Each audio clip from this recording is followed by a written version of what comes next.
আসসালামু আলাইকুম friends, welcome back in my channel. আপনারা জানেন আমাদের সেকেন্ড চ্যানেল খোলা হয়েছে। এটি আমাদের সেকেন্ড চ্যানেলে মেইনলিভাবে এটি আমাদের সেকেন্ড চ্যানেলের নিজস্ব ভিডিও, মানে এটাই সেকেন্ড চ্যানেলের ফার্স্ট ভিডিও। কারণ আমরা এর আগে ফার্স্ট চ্যানেলের গল্পগুলো পোস্ট করেছি, কারণ কোনো গল্প ছিল না তেমন, তাই আমরা সেকেন্ড চ্যানেলের গল্পে পোস্ট করতেছি। যদি আপনাদের ভালো লাগে তাহলে চ্যানেলটি সাবস্ক্রাইব করে আমাদের পাশে থাকতে পারেন।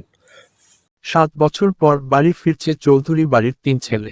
শুভ্র চৌধুরী, অয়ন চৌধুরী, নিলয় চৌধুরী। বাড়ি ফিরছে বললে ভুল হবে। পড়াশোনা শেষ করে বিদেশ থেকে দেশে ফিরছে 3 ভাই। চৌধুরী বাড়িতে আজ খুশির আমেজ। সবাই খুশিতে আজ আত্মহারা। নাতি আসার খুশিতে। নাতিদের পছন্দের রান্না করছেন হেনা বেগম। সে আজ ভীষণ খুশি। আজ এত বছর পর তার 3 নাতি দেশে ফিরছে। তার খুশি দেখে কে মনে মনে হেনা বেগম বলে, আজ যদি বড় বৌমা থাকতো কতই না ভালো হতো, বলেই দীর্ঘশ্বাস ফেলেন। রান্না শেষ করে সিঁড়ি বেয়ে চলে আসেন উপরে একটা রুমে। কোনো কিছু না ভেবে রুমের ভিতরে চলে যান। বউ হ্রস্বই কারছানা উপর পেটে বালিশ চেপে ধরে শুয়ে আছে এক রমণী। হাত খোপা করা চুলগুলো খুলে এলোমেলো হয়ে আছে, মুখ শুকনো, চেহারা ফেকাছে। তারপর মনে হচ্ছে জান্নাতের কোনো অপ্সরা শুয়ে আছে। হেনা বেগম এই রূপ দেখে ভয় হয় ভীষণ। এই মেয়ের রূপ তার জীবনের কাল না হয়।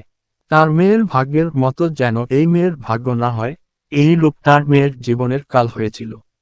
রূপগুণ কিছু না, মানুষ দিন শেষে হেরে যায় ভাগ্যের কাছে। দীর্ঘ শ্বাস ফেলেন হেনা বেগম। সারারাত পেটে ব্যথার জন্য ঘুমাতে পারেনি রোদ। ফজরের আগে আগে ঘুমিয়েছে। আস্তে করে ডাকে, হেনা বেগম। রোদ রোদ, এই রোদ ওর অনেক বেলা হয়ে গেছে। পিটপিট করে চোখ খুলে তাকায় রোদ। হেনা বেগম বলে, পেটে ব্যথা কমছে এখন। ঘুম আগের থেকে অনেকটাই কমছে নানু। আচ্ছা, ফ্রেশ হয়ে আয়। এখন সকাল 10:30 বেজে গেছে। নানু, এত বেলা হয়ে গেছে, তুমি আমাকে ডাকুনি কেন? কত কাজ আছে বাড়িতে, সেগুলো করতে হবে।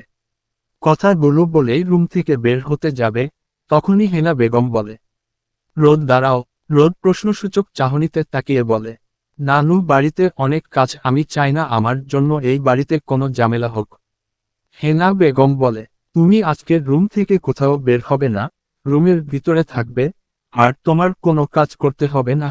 সময় মতো খাবার আমি রুমে পাঠিয়ে দেব। রোদ অবাক হয়ে বলে, কেন দাদি? হেনা বেগম বিরক্ত হয়ে বলে, মুখের উপর প্রশ্ন করা আমার পছন্দ নয় রোদ। তারপর বলি, শুনো, শুভ্র দেশে আসছে, আর যদি তোমাকে এই বাড়িতে দেখে তো তুল কালাম করবে। শুভ্র কথা শুনতে মনে মধ্যে ছ্যাতো করে ওঠে। হেনা বেগম এই কথা বলেই রুম থেকে চলে যান। সকাল সকাল 11টা বেজে 23 মিনিট এয়ারপোর্টে দাঁড়িয়ে আছে 3 ভাই। আরাফ চৌধুরী, শুভ্র বাবা, আরিফ চৌধুরী, অয়ন এর বাবা, আকরাম চৌধুরী, নিলয় বাবা। বিমান ঢাকার আন্তর্জাতিক বিমানবন্দর। গ্লাসের দরজা ধীরে ধীরে খুলে গেল। হাজারো মানুষের ভিড়ের মাঝেই যেন মুহূর্তে নিস্তব্ধতা নেমে এলো। প্রথমে বেরিয়ে এলেন শুভ্র চৌধুরী। গাঢ় কালো শার্টে মোড়া, সানগ্লাসে ঢাকা, ঠান্ডা দৃষ্টি, লম্বা দেহ, শক্ত গঠন। ঠোঁটে কোনো হাসি নেই। তার প্রতিটি পদক্ষেপ যেন চারপাশে কাঁপন ধরাচ্ছে। মুখে স্পষ্ট গম্ভীরতা, যেন এই পৃথিবী তাকে ভয় পায়। তার কিছুটা পেছনে হাঁটছে অয়ন চৌধুরী।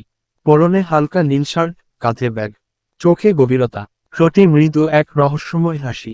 যেন সবকিছু সে খুব ঠান্ডা মাথায় পর্যবেক্ষণ করছে। গম্ভীর বড় ভাইয়ের ছায়ায় থেকেও অয়নের আলাদা একটা আকর্ষণ আছে। সবশেষে আসে Niloy Chowdhury. Denim jacket, hoodie মাথায় দিয়ে, চুল এলোমেলো করে রাখা। হাসলেই টুক করে ডিম্পল পড়ে গেলে।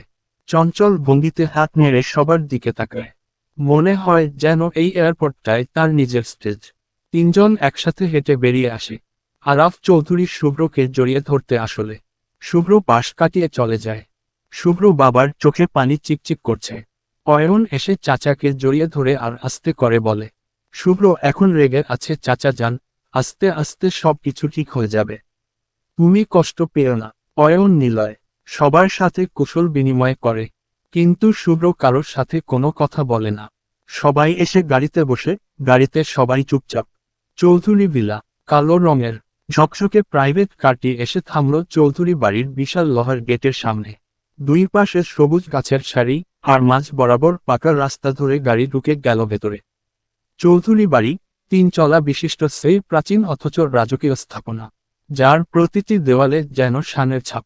প্রথম তলায় বিস্তৃত বারান্দা, সাদা পিলার মাথা উঁচু করে দাঁড়িয়ে আছে।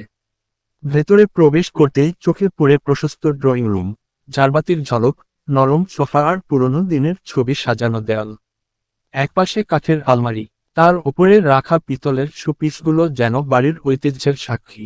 গাড়ি থেকে নেমে বাড়ির ভিতরে ঢুকে যায় শুভ্র।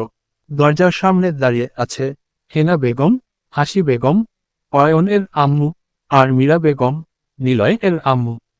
আর নীরা, অয়ন এর বোন, অহনা, আর টিনা, নিলয় বোন। তার পাশে মাথা নিচু করে দাঁড়িয়ে আছে বাড়ির সব সার্ভেন্ট। শুভ্র দাদির সামনে এসে তাকে সালাম করে, তারপর জড়িয়ে ধরে। তারপর কিছু না বলেই উপরে নিজের রুমে চলে যায়। দীর্ঘ শ্বাস ফেলেন হেনা বেগম। আর এই দিকে অয়ন এসে সবার সাথে কুশল বিনিময় করে।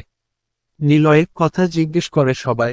অয়ন বলে, আমার পিছন পিছন তো আসলো। আর এই দিকে নিলয় ফেসবুক লাইভে দেখাচ্ছে তাদের বাড়ির ঘুরে ঘুরে আশেপাশে। লাইভ দেখাতে দেখাতে হঠাৎ পা পিছলে কাদার ভিতরে পড়ে যায়। অয়ন নিলয়কে আসতে না দেখে এই দিকে আসছিল, কিন্তু এসে দেখে কাদার উপরে পড়ে গেছে। পুরো গায়ে কাদা মেখে একাকার। নিজের হাসি আর আটকে রাখতে পারে না, হু হু করে হেসে উঠে অয়ন। নিলয়ে পড়ে যাওয়াতে ফোনটা হাত থেকে পড়ে আছে নিচে। অয়ন ফোন হাতে নিয়ে দেখে এখনো লাইভ চলছে। তাড়াতাড়ি ব্যাক ক্যামেরা দিয়ে বলে, সো গাইস, আপনাদের প্রাণপ্রিয় ক্রাশের অবস্থা দেখুন। বাড়িতে আসার খুশিতে সে মাটিতে গড়াগড়ি করছে। নিলয় তাড়াতাড়ি এসে ফোনটা কেড়ে নেয়, তারপর লাইভটা কেটে দিয়ে বলে, হেই ব্রো, কি করলে? আমার আর মান সম্মান রাখলে না। হাসি থামিয়ে অয়ন বলে, বাড়িতে এসে সবার সাথে দেখা না করে লাইভ করছিস, তাই উপর আল্লাহ অভিশাপ দিচ্ছে বুঝছিস। তাই তোর এই অবস্থা হয়েছে। আর এইভাবে কাদায় গড়াগড়ি খাওয়া দেখিয়ে ভালোই করছি, তোর আইডি ভিউ বাড়বে। নিলয় মুখ কালো করে বাড়ির দিকে হাঁটা দেয়। অয়ন বলে, রাগ করিস না, আমি জাস্ট মজা করছি। চল বাসায় ভিতরে চল। ডট ডট ম্যাপেল পাতা পরবর্তী পর্ব পড়তে পেজ ফলো দিয়ে ম্যাপেল পাতা। রাত দুপুর 12:30। বাসার ছাদে এক কোনায় দাঁড়িয়ে আছে রোদ। সারাদিন সে রুম থেকে 1 মিনিটের জন্য বের হয়নি, রুমেই ছিল। খাবারটা রুমে দিয়ে গেছে তার নানু। তাই সবাই ঘুমাতে চুপি চুপি ছাদে এসেছে। রোদ অন্ধকার আকাশের দিকে তাকিয়ে কথাগুলো ভাবতে থাকে, তারপর আনো মনে বলে ওঠে, আচ্ছা, কতদিন এইভাবে লুকিয়ে রাখতে হবে ওই লোকের কাছ থেকে? আমার জীবনটা কেন এমন হলো? আব্বু আম্মু এই নিষ্ঠুর পৃথিবীতে কেন আমায় একা রেখে চলে গেলে? আমাকে কেন নিয়ে গেলে না তোমাদের সাথে? এই পৃথিবীর মানুষ বড়ই নিষ্ঠুর, কেউ স্বার্থ ছাড়া ভালোবাসে না, কেউ না। আমাকে কেউ ভালোবাসে না, তোমাদের মতো করে। আমার জীবনটা একটা অভিশাপ হয়ে গেছে, জানো, আর বাঁচতে ইচ্ছে করে না আমার। বলি ফুপিয়ে কেঁদে ওঠে রোদ। গভীর রাতে কান্নার শব্দ চারদিকে জিম মেরে আছে। হঠাৎ রোদ কেন জানি মনে হচ্ছে তার আশেপাশে কেউ আছে। রোদ পেছনে ফিরে তাকায়, তখন ছাদের দরজার সামনে থেকে একটা ছায়া সরে যায়। কিছু ভয় পায় রোদ, ভয়ের লোভ গিলে। তারপর আস্তে করে ছাদের দরজা পাশে আসে, কিন্তু কেউ নেই। ভয়ে ভয়ে নিচে নেমে যায়। রুমে গিয়ে শুয়ে পড়ে। সকাল সকাল 8:30। ঠাসঠস করে থাপ্পড় পড়ে রোদের গালে। থাপ্পড় একটু বেশি জোরে পড়ে, ঠোঁট কেটে রক্ত পড়ছে, গালে 5 আঙুল ছাপ পড়ে গেছে। টলমল চোখে নিচের দিকে তাকিয়ে আছে রোদ। হাসি বেগম বলে ওঠে, অপা অলক্ষী একটা মেয়ে, কোনো একটা কাজ ঠিক করে করতে পারে না। রাগান্বিত হয়ে বলেন, যাহ, বাথরুমে কতগুলো ময়লা কাপড় রাখা আছে, হাতে কেচে সুন্দর মতো পরিষ্কার করে ছাদে শুকাতে দিয়ে আয়। মাথা নাড়িয়ে হ্যাঁ সম্মতি দিয়ে আস্তে করে চলে যায় রোদ। এই বাড়িতে মার খাওয়া এটা হচ্ছে তার প্রতিদিনের রুটিন, কোনো কাজে ভুল হলেই তাকে মার খেতে হয়। শখ আকার ল সকাল ঘুম থেকে ওঠার অভ্যাস রোদের আজ, তাই সকাল সকাল ঘুম থেকে উঠেছে। রুম বাহিরে যাওয়া বারণ, তাই রুমের মধ্যে বসে বই পড়ছিল। হঠাৎ মেজ মামি এসে বলেন, তা নবাব জাদি সারাদিন কি এইভাবে বসে বসে কাটানোর প্ল্যান করছেন নাকি? রাজরানীর মতো এই বাড়িতে বসে বসে খাওয়া চলবে না, তাড়াতাড়ি রান্নাঘরে আসেন আর বাসার কাজগুলো করেন। আস্তে করে বিছানা থেকে নেমে মাথায় ভালো করে ওড়না টেনে রুমের বাহিরে বেরিয়ে আসে। রান্নাঘরে কাজ করার সময় ভুলবশত হাত থেকে চায়ের কাপ পড়ে যায়, আর যার জন্য হাসি বেগম থাপ্পড় মারেন। প্রায় 2 ঘন্টা ধরে কাপড় ধুয়ে বাতলি করে নিয়ে ছাদে উঠছে রোদ। কোমরে ওড়না বাঁধা চুলগু, লো কোমর অবধি বেনি করে ছাড়া দেখতে বেশ লাগছে। জামা কাপড় শুকাতে দিয়ে যখন রোদ যেতে যাবে, পেছনে থেকে কারো ডাক আসে, এই মেয়ে শোনো। কোনো পুরুষালী কণ্ঠ পেয়ে ভয় কেঁপে উঠে রোদ ভয়ে ভয়ে পেছনে ফিরে তাকায়। অয়ন ছাদের এক কোণায় দাঁড়িয়ে আছে। রোদকে এইভাবে ভয়ে ভয়ে তাকাতে দেখে অয়ন বলে, ভয় পাবার কিছুই নেই রোদ, আমি অয়ন, এইদিকে আসো। রোদ কিছুটা স্বস্তির নিঃশ্বাস ফেলে আস্তে করে সামনের দিকে এগিয়ে যায়। অয়ন বলে, রোদ কেমন আছো তুমি? কালকে আসলাম আর সারাদিন রাতেও কোথাও তোমাকে দেখলাম না, কোথায় ছিলে? রোদ আমতা আমতা করে বলে, আমি আলহামদুলিল্লাহ ভালো আছি অয়ন ভাই। আসলে আমার শরীর ভালো ছিল না, তাই রুমে ছিলাম অয়ন ভাই। অয়ন বলে, দিলে তো মনটা ভেঙে ভাইয়া দেখে। চমকে তাকায় রোদ। অয়ন হেসে বলে, তোমার মতো এক সুন্দরী মেয়ে যদি ভাইয়া ডাকে কষ্ট তো তখন কচু গাছের সাথে গলায় ধরি দিতে মন চায়। লজ্জায় মাথা নিচু করে ফেলে রোদ।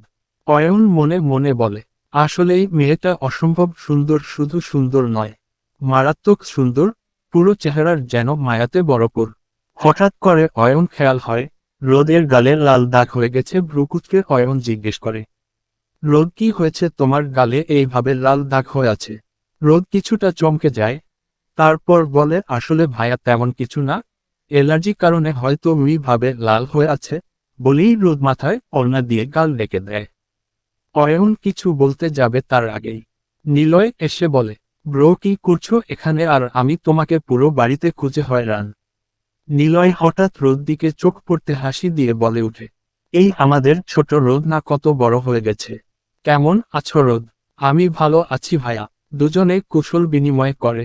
তারপর নিলয় বলে, শুভ্র ভাই সাথে আমার কিছু জরুরি কথা আছে, রুমে দেখে আসলাম সেখানেও নেই। শুভ্র নাম শুনতে কেমন যেন কেঁপে ওঠে রোদ। অয়ন সেটা খেয়াল করে। তারপর নিলয়কে বলে, আমাদের বিদেশ থেকে যে বিজনেস স্টার্ট করছিলাম সেটাই নাকি কি নিয়ে ঝামেলা হয়েছে, সেখানে গেছে শুভ্র। কি জরুরি কথা বলবি আমাকে বল। নিলয় আমতা আমতা করে বলে, ব্রো আমি এই সব বিজনেস মধ্যে থাকতে চাই না। অয়ন বিরক্ত হয়ে বলে, তাহলে আব্বু চাচা যান এদের বিজনেস দেখাশোনা কর। নিলয় বলে, ব্রো আমি কোনো বিজনেস সামলাতে পারবো না। অয়ন বিরক্ত হয়ে বলে, কেন পারবি না? ঘোড়ার গাছ কাটবি তাহলে? নিলয় বলে, এত কিছু থাকতে ঘোড়ার গাছ কেন কাটবো শুনি?